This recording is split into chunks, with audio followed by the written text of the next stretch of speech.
The galaxy on its way down the drain again, and the only way to save it is by shooting mercenaries and making an incredible amount of moral choices. This is Mass Effect 2.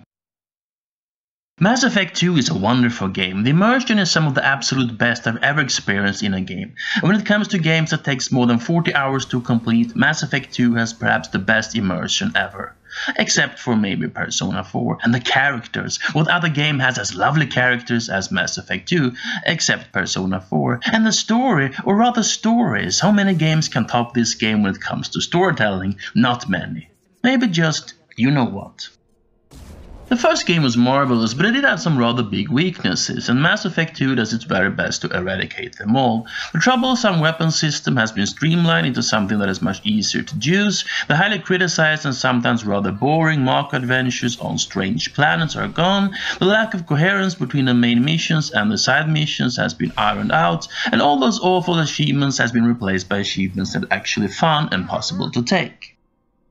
The first game put a lot of its money on its third-person battles, and the second game intensifies that tradition with even more spectacular action sequences. However, the battles are never the main focus of the game, that is the story, the characters, the moral choices, and most of all the immersion in the living game world. The game makes you feel in a fantastic way that you're actually on an adventure in space.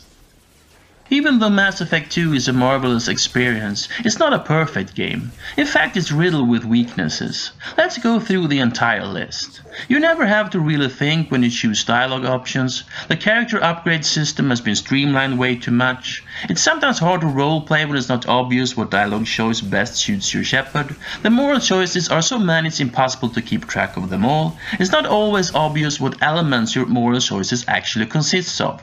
The spectacular feeling of exploring the galaxy is gone. It's hard to notice the difference between the weapons. The game is too easy even on hardcore. The battles are repetitive, and worst of all, your crewmates have almost no interaction with each other at all. The biggest change from the first game as far as storytelling goes is that the game makers have more or less given up on delivering a strong main story. The second game has instead a simple frame story where you recruit heroes to your crew, and when you're satisfied with your crew you go to the final boss. These warriors are yours to choose and recruit in almost any order you want to. The episodic storytelling makes the game resemble a TV series more than a movie or a novel.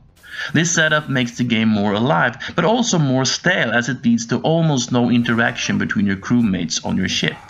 Since you can choose what crewmates to recruit and when you want to recruit them, it's obvious the game makers found it too complicated and time-consuming to create intense and exciting cutscenes with all possible versions of present and absent crewmates. Mass Effect 2 is therefore a game full of weaknesses and problems, but it's still an incredible experience. With the exception of the lack of interaction between your crewmates, it's easy to look past the shortcomings of the game when the storytelling, the characters, the moral choices, and the immersion in the game world is at the very highest level for a role-playing game. On the list of the games you have to play before you lose your senses, Mass Effect 2 is at the very top. The good. Amazing stories, best immersion ever, wonderful characters, great graphics, lots of moral choices. The bad, almost no interaction between your squad mates, some repetitive battles. The weapons could have been more exciting. When all is said and done, I give Mass Effect 2 9 out of 10. Despite its flaws, this is the best Mass Effect game and a true classic. As far as epic storytelling and immersion in a role-playing world goes, it doesn't get much better than this. Thank you for watching, and we'll see you in our next review.